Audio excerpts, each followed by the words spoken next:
Kayo po ba mga bossing ko ilubog sa mga pagkakautang?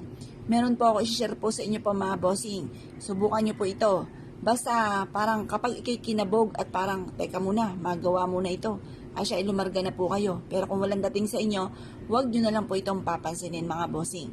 Ngayon po mga bossing, masasabi ko lamang at paulit-ulit natin sinasabi mga bossing ko sa video kung gaano karami ang pangarap ay ganun din po ang dami ng pagkayod. Kung nais nyo na magkaroon ng mansyon na bahay, mansyon din ang pagkayod.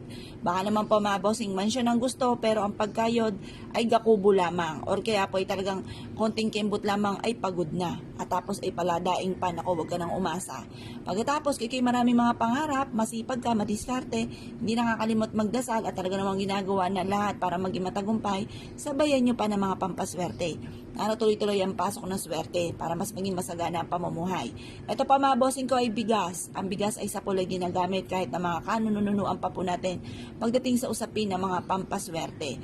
Tuwing bagong taon, ang bigas ay hindi nawawala sa inyong hapagkainan. Kapag ikaw po ay bagong pasok sa loob ng inyong tahanan, kapag may bago kang bahay, may bago kang negosyo, ang bigas ay hindi rin nawawala. Kapag ikinakasal, kailangan ito'y paghahaluin sa bulaklak ng sampagita at ito po mga bossing ko or kaya po bulaklak ng rosas para mas maging masagana ang pamumuhay. Sa Paul, pagdating sa usapin ng kasaganahan ng kaswertehan, ang bigas ay hindi nawawala. Ngayon pa mga bossing, gamitin po natin ang bigas na pampaswerte.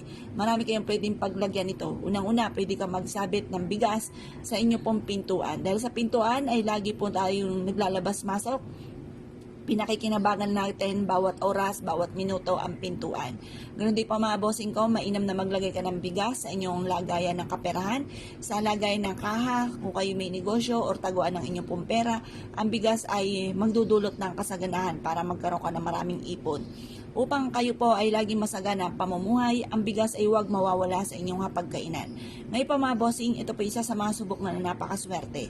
Magsiksik ka rin ng ganito, 3 butil or 5 na butil sa inyo pong pitaka or sa inyo pong bag at magdudulot ito ng kasaganahan.